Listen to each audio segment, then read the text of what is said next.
میرے غوث پاک جیلانی رضی اللہ تعالیٰ عنہ تقریر کر رہے تھے تو بارش آ گئی، 70,000 کا مجمع، اور بغیر سپیکر کے تقریر، اور جیسی سمجھ پہلے بیٹھے آدمی کو آ رہی ہے ویسی آخری کو بھی آ رہی ہے۔ بارش آ گئی، بارش، اور جل تھل می برسنے لگا تو غوث پاک تقریر کرتے جا رہے ہیں، ہلکے بھی ادھر ادھر نہیں ہوئے، بس 2 جملے کہے تقریر روک، کہنے لگے اللہ تو دلوں کے حال تو جانتا ہی ہے، اگر یہ بندے میں نے اپنے لیے اکٹھے کیے ہیں تو بھگا دے سارے، اور اگر تیرے لیے اکٹھے کیے ہیں تو پھر بھی تیری مرضی ہے۔ لوگ کہتے ہیں یہ 2 جملے تھے کہ کمال تھا۔ پھر بغداد سارے میں بارش ہوتی تھی پر وہاں نہیں ہوتی تھی جہاں غوث اعظم کی محفل ہوتی تھی۔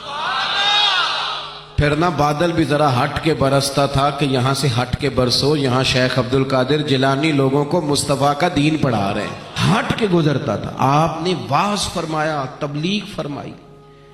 400 آدمی کاغذ قلم لے کے بیٹھتے تھے جو غوث اعظم کے بیانات لکھتے تھے، آپ جو جملے کہتے تھے وہ نوٹ کرتے تھے، 400 آدمی۔ تو سارے تابع دار اس زمانے میں بھی نہیں تھے، اور نہ ہی ہوں تو مزہ آتا ہے، کوئی تھوڑے سے ہو نا دوسرے بھی تو چلو یہی کہہ لو کہ نظر نہیں لگتی۔ اس زمانے میں بھی کچھ لوگ تھے جو کہتے تھے نہیں جی نہیں، کوئی پڑھ کے پھونکتا ہے، یہ نہیں کوئی مسئلہ ہے۔ ایک شیخ یحییٰ بن نجاہ تھے، صرف نحو کے امام تھے، تو وہ بھی کہنے لگے اپنے ایک شاگرد تھے کہ تیرا پیر کیا سنگاتا ہے لوگوں کو اتنی دنیا جاتی ہے، تو وہ مرید تھے نا، شاگرد ان کے تھے، کہنے لگے کوئی نہیں حضرت صاحب، یہ کون سا مشکل مسئلہ، میرے ساتھ چلیں، چل کے دیکھ لیں، تو وجہ میرا محبوب نہیں ڈٹھا جنوں ویک کے چند شرماوے، نا چل دیکھ لیتے ہیں، آ جا۔ تو شیخ کہتے میں پہلے دن گیا تھا میں چہرے پہ کپڑا ڈال کے، کوئی دیکھے نہ کہ اتنا بڑا مفتی بھی کسی کی تقریر سنتا ہے۔ امام راضی کہتے ہیں علم بھی حجاب بن جاتا ہے، نہیں تربیت نہیں ہونے دیتا، بندہ کہتا ہے میں پڑھا لکھا ہی بڑا، اڑ جاتا ہے۔ شیخ یحییٰ کہتے ہیں میں چہرے پہ کپڑا ڈال کے گیا، پر جب غوث پاک کی محفل میں بیٹھا، رب رسول کی بات سنی، یوں لگا کہ ساری باتیں میری کر رہے ہیں، یہ میری تربیت ہو رہی ہے۔ پھر کپڑا آہستہ آہستہ سرکنے لگا، پھر میرے دل میں ایک دفعہ خیال آیا کہ لوگ دیکھ لیں گے کہ اتنا بڑا ہو کہ تو بھی تقریر سنتا۔ پھر میں نے کہا جس نے دیکھنا ہے دیکھے،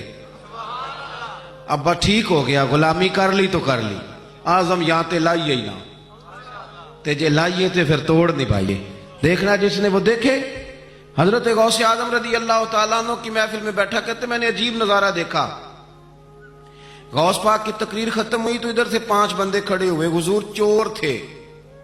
پر آپ کی بات نے دل صاف کر دی، آج کے بعد پکی توبہ کرتے ہیں، محنت کر کے لوگوں کا مال بھی واپس کریں گے۔ پھر 10 ادھر سے کھڑے ہوئے، حضور بڑا لوگوں کو لوٹا ستایا، آبرو ریزی کی، آج ہم امیر ہو کے غریبوں کے پیر پکڑیں گے جا کے۔ 10 وہاں سے کھڑے ہوئے، حضور ہماری ماں روتی رہی پر ہم نے سنا نہیں، پر آپ کے قربان جائیں، جو آج آپ نے رنگ بھرا ہے نا، آج انشاءاللہ تب تک نہیں سوئیں گے جب تک اماں دعا نہ کر دیں، جب تک راضی نہ ہو جائے۔ جب یہ رنگ دیکھا نا، شیخ یحییٰ کہتے ہیں میں تو پھر بدل گیا۔ اگلے دن میں ایک دھاگا لے گیا لمبا سارا، آج میں نے گننا ہے کتنے بندے توبہ کرتے ہیں۔ ہماری محفلوں میں نوٹ گنے جاتے ہیں، نوٹ، اور 3 بندے ہوتے ہیں نوٹ گننے والے، اور شرم آتی، یہ سٹیٹس رہ گیا۔ اب غوث پاک کی محفل میں گنا جاتا تھا کتنے لوگ توبہ کرتے، دھاگا میں لے گیا، چادر میں نے اوڑھ لی، اور جب محفل ختم ہوئی تو میں حضور غوث اعظم کے قریب ہی ممبر کے بیٹھا تھا، 5 بندے کھڑے ہوئے آج توبہ کرتے ہیں، میں نے 5 گرہیں لگائیں، بعد میں گن لوں گا، یہ طریقہ تھا اس دور میں گننے کا، گرہ لگا لو، گنڈ لگا لو، کہتے ہیں 5 لگائیں، پھر 6 کھڑے ہوئے، جلدی سے 6 لگائیں، پھر 7 کھڑے ہوئے توبہ کرنے والے، کہتے ہیں 6 7 میں لگاتا رہا، پھر 20 25 40 پھر 50 پھر 100 کھڑا ہونے لگا۔ اب میرے لیے گرے لگانی مشکل ہو گئی، میں کبھی بندے گنوں، کبھی غوث پاک کو دیکھوں، کبھی دھاگا دیکھوں۔ جب میں پوری طرح الجھ گیا نا تو حضور غوث اعظم نے کرم کی نظر ڈالی اور فرمانے لگے یحییٰ یار تو نے عجیب کام شروع کیا ہے، میں دلوں کی گریں کھولتا جاتا ہوں، تو لگاتا جاتا ہے، میں یہاں گریں کھول رہا ہوں اور تو لگا رہا ہے، اور پھر بھی اپنی کرامت نہیں بنائی۔ فرمانے لگے یہ میری وجہ سے توبہ نہیں کر رہے، یہ خدا کے فضل سے کر رہے ہیں۔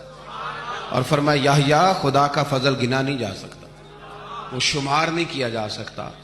5000 یہودی اور عیسائی غوث اعظم فرماتے ہیں وہ تو وہ